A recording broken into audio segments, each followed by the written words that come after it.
Bienvenue dans le plus grand parc attractif de Guadeloupe à Sainte-Anne, Karukéraland.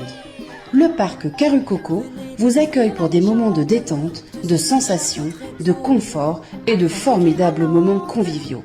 Le parc de Karucoco, impasse des Sapotilles, route de Delair à Sainte-Anne. Karukéraland, c'est aussi Karucoco Lodge, des appartements d'exception à proximité du parc. Piscine, jacuzzi, jardin privatif, des espaces accueillants avec une décoration hors du commun. Des moments de détente uniques en Guadeloupe.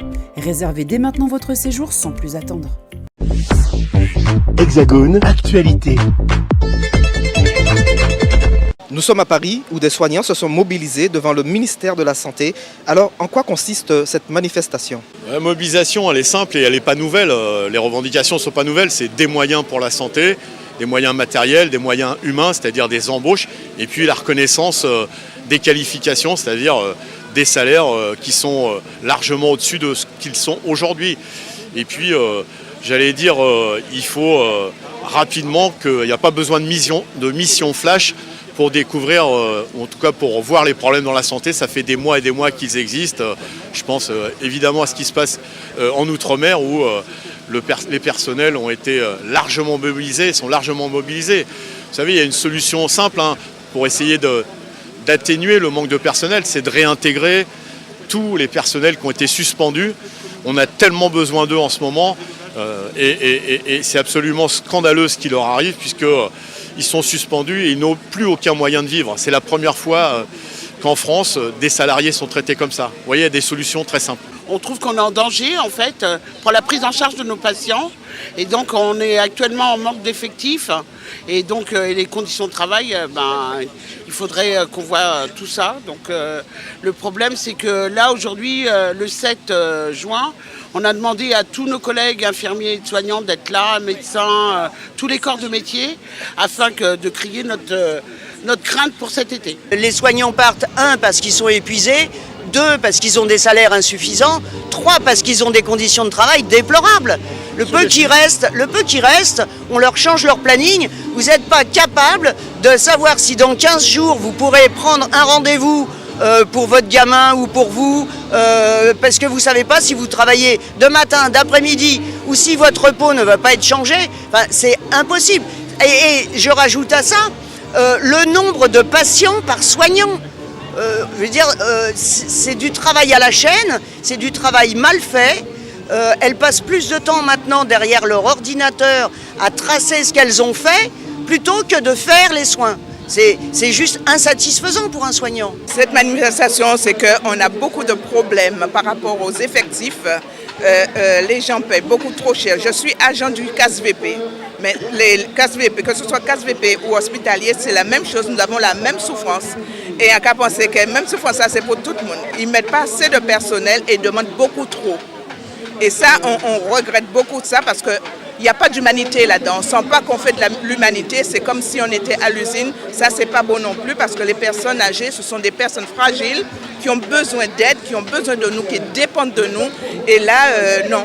Parce que, par exemple, on peut être 35, peut avoir 35 résidents pour seulement 3 ou 4 soignants. Ça, c'est pas normal. On doit s'occuper du petit déjeuner, du ménage quelquefois pour certains établissements. Là, c'est trop pour les soignants. Et en plus, on nous a enlevé l'hôtellerie. Ça, c'est pas bon non plus. On est obligé de tout faire en tant que soignant. On ne fait pas vraiment notre boulot de soignant comme on a envie de le faire. Rester un peu avec les résidents, discuter avec eux ce qu'ils ont envie de faire. Mais étant donné qu'on a trop de boulot, on ne peut pas. Alors aujourd'hui, quelles sont les revendications ? Plus de lits, plus d'effectifs et naturellement la question financière qui est aussi au cœur de nos revendications. Les solutions, c'est qu'on nous mette du personnel, qu'on nous augmente un peu notre paye parce que c'est ce qu'on demande. Pour le travail qu'on fait, en plus on nous a augmenté entre guillemets pour être en catégorie B, mais simplement c'est pour nous augmenter encore le travail sans mettre du personnel. Et nous on demande du personnel à fond et que notre indice brut soit encore plus haut. Plus de moyens pour l'hôpital, plus de moyens financiers, plus de personnel aussi la reconnaissance des compétences des professionnels, notamment des infirmiers de bloc opératoire et des autres secteurs. Et surtout, il faut des engagements forts de la part du ministère de ce côté-là. On manque terriblement de soignants. Moi, ça fait que 42 ans que je travaille à l'hôpital. Je n'ai jamais vu aussi peu de soignants dans nos hôpitaux. On est obligé de fermer des services par manque de personnel, ce qui fait que les urgences sont engorgées, c'est ce que les gens entendent beaucoup. On attend aux urgences, il y a pas...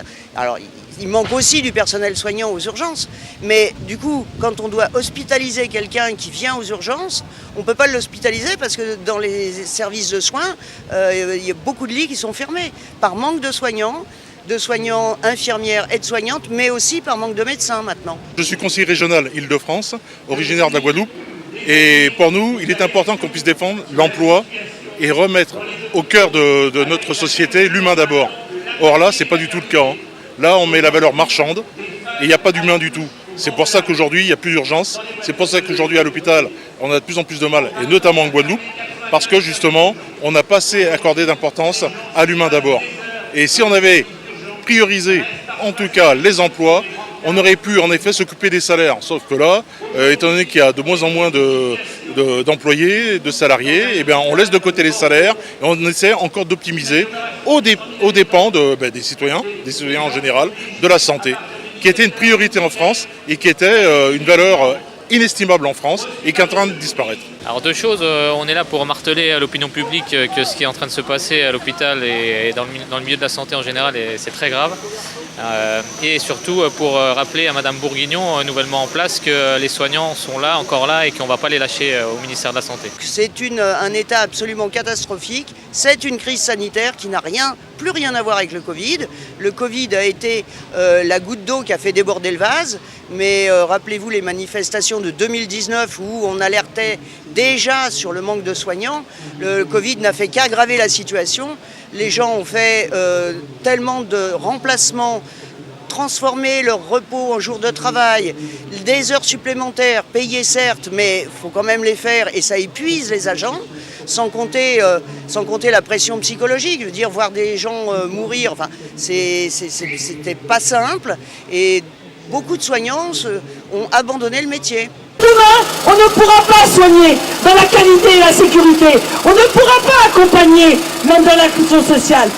De qui et de quoi se moque-t-on? Je pense qu'à un moment donné, il faut que le gouvernement nous entende. On a besoin d'un plan d'urgence pour la santé et l'action sociale dans notre pays. Plus que jamais, un plan d'urgence qui comprenne des mesures attractives, augmenter nos salaires, embaucher dans tous les établissements, avoir des budgets à la hauteur. La ministre n'a pas voulu discuter des salaires car elle estime que le gouvernement a investi 19 milliards dans les salaires et les hôpitaux. Qu'en pensez-vous? Mais quand on donne un chiffre comme ça, pour vous et pour moi, c'est impressionnant. Apparemment, le personnel n'est pas satisfait. Le personnel est mal payé, pas payé à sa juste valeur. Et puis, le Ségur de la Santé a oublié beaucoup de personnel de la santé, du médico-social, par exemple. Donc, oui, il faut des moyens pour la santé, oui, parce que la santé, ce n'est pas une dépense, c'est un investissement. Le problème de salaire, c'est le truc qui nous importe le plus, et les effectifs. Là, actuellement, au niveau des effectifs, nous ne sommes pas du tout en nombre. Nous ne sommes pas en équivalent temps plein qui pourrait aider à prendre en charge un patient dans les meilleures conditions et la meilleure qualité de soins. Et au niveau des salaires, nous voulons un point d'indice à 6 € pour pouvoir réussir à travailler dans les bonnes conditions et surtout pallier à la vie chère parce que comme tout le monde, on a des factures à payer, nous les infirmiers, les infirmières. Moi, je pense que ce salaire, c'est la chose qui va pouvoir nous aider le plus. Si je prends mon cas sur les catégoriels, enfin les revalorisations catégorielles, pour moi, c'était plus 4 € sur ma feuille de paye. Donc, on ne peut pas dire qu'on a été revalorisé. En tout cas, à l'heure actuelle, l'attractivité métier, elle n'y est plus du tout. Il y a le JO 24 qui arrive. Ils ont bien de l'argent pour mettre les JO, pour des jeux. Et là, ce sont des êtres humains qu'on demande de l'argent pour eux. Non, ils ne le mettent pas. On nous a fait...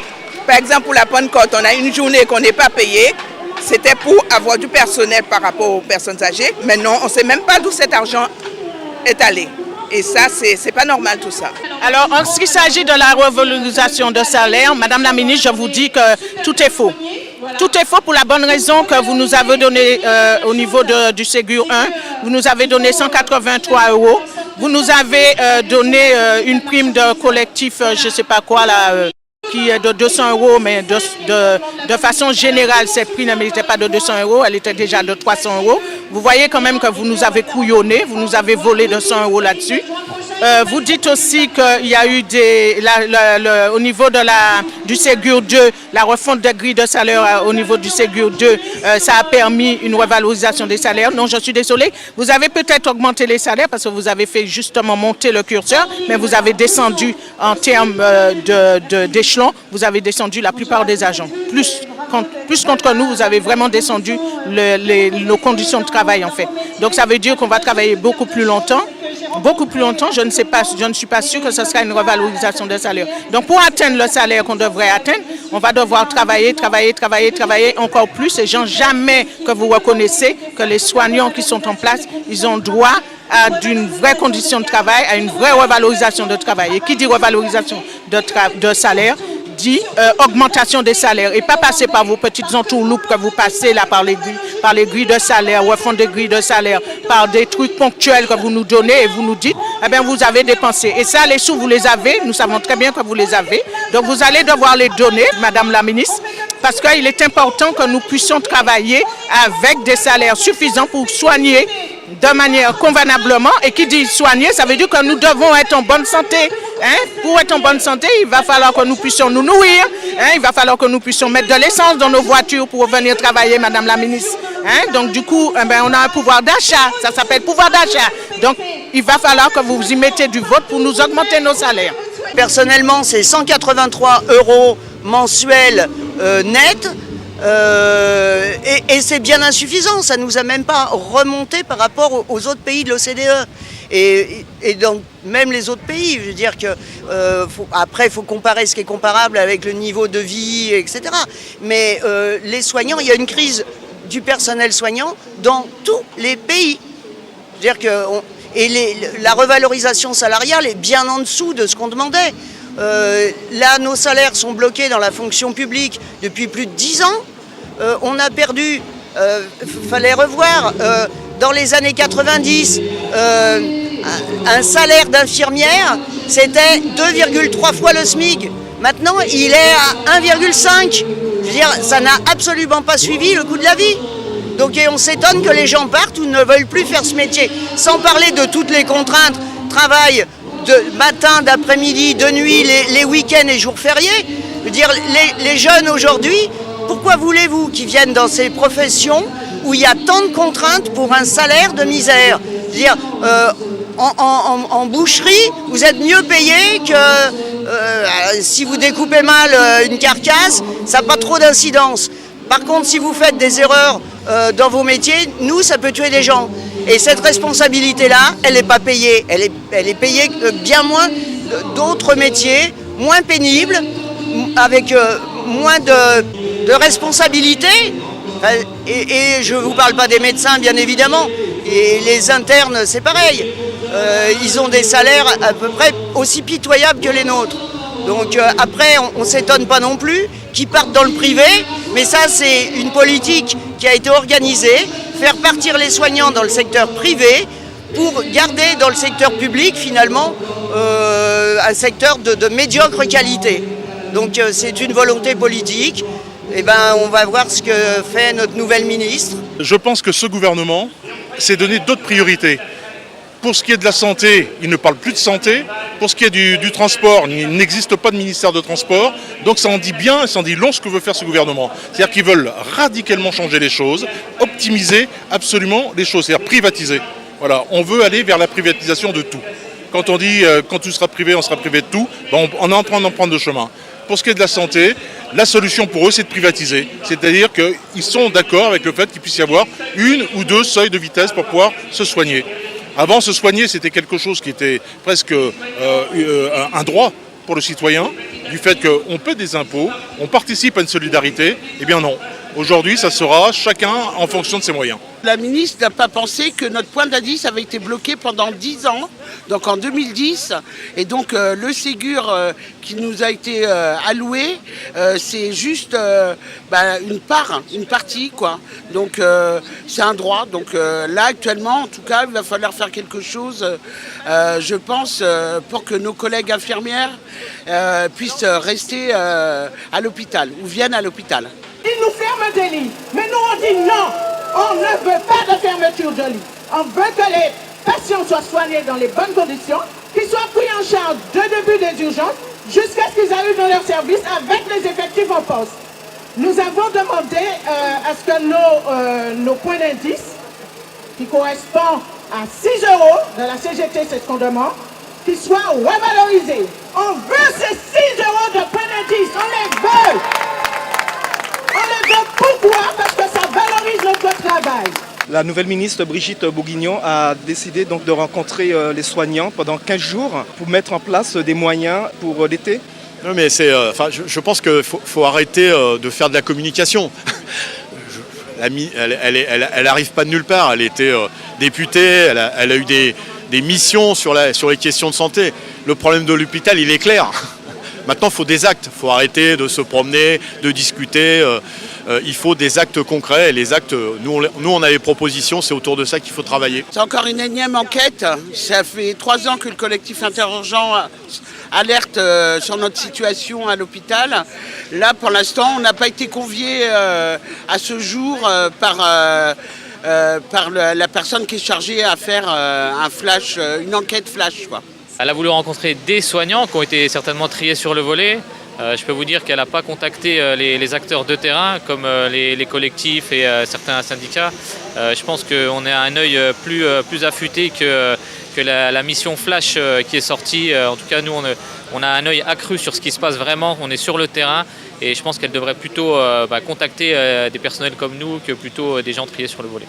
Alors oui, la ministre, elle veut rencontrer le personnel, mais elle ne nous a pas dit sous quelle forme qu'elle veut rencontrer le personnel. Moi, Madame la ministre, je vous le dis franchement, je n'en veux pas de vos journalistes, de tous vos badauds tout autour.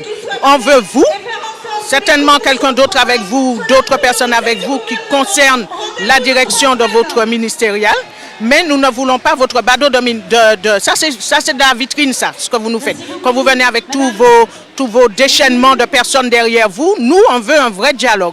Un vrai dialogue. On ne veut pas, on veut qu'on s'assoie autour d'une table. Vous venez dans les services, vous nous rencontrez, vous voyez avec nous ce qu'on veut pas.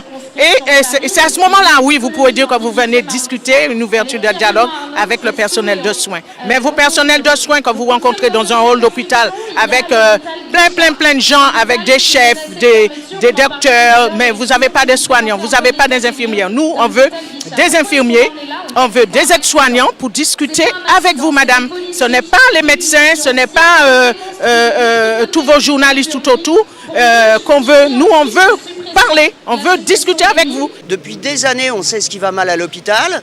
Il y a eu un rapport du Sénat qui était extrêmement bien fait, et très sérieux, qui relate tous les problèmes de l'hôpital, de la médecine de ville, parce que tout est lié, évidemment. Que Madame Bourguignon veuille recevoir les soignants elle ne sait pas lire, enfin, je veux dire, elle n'a qu'à lire les rapports du Sénat. Et tout est marqué, et elle a juste à prendre des bonnes mesures. Macron, il n'a rien fait pendant 5 ans. Ça n'a fait que se détériorer. Alors, il y a eu des fermetures de lits qu'on a souhaité faire. Maintenant, on les ferme, pas parce qu'on souhaite les faire, mais par manque de soignants. Je veux dire, rappelez-vous toutes les maternités, les petites maternités de proximité que les gouvernements successifs ont fermées. Maintenant, on n'arrive même plus à les maintenir. Celles qui restent, on n'arrive même plus à les maintenir ouvertes par manque de sages-femmes, par manque de médecins, par manque d'infirmières. C'est une catastrophe.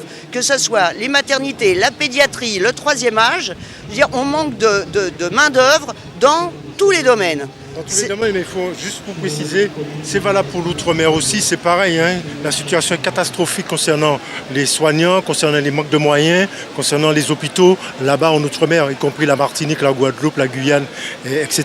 quoi. Et alors, pour rajouter sur les Outre-mer, on passe sur l'hôpital qui a brûlé il y a 5 ans et qui n'a même pas été reconstruit.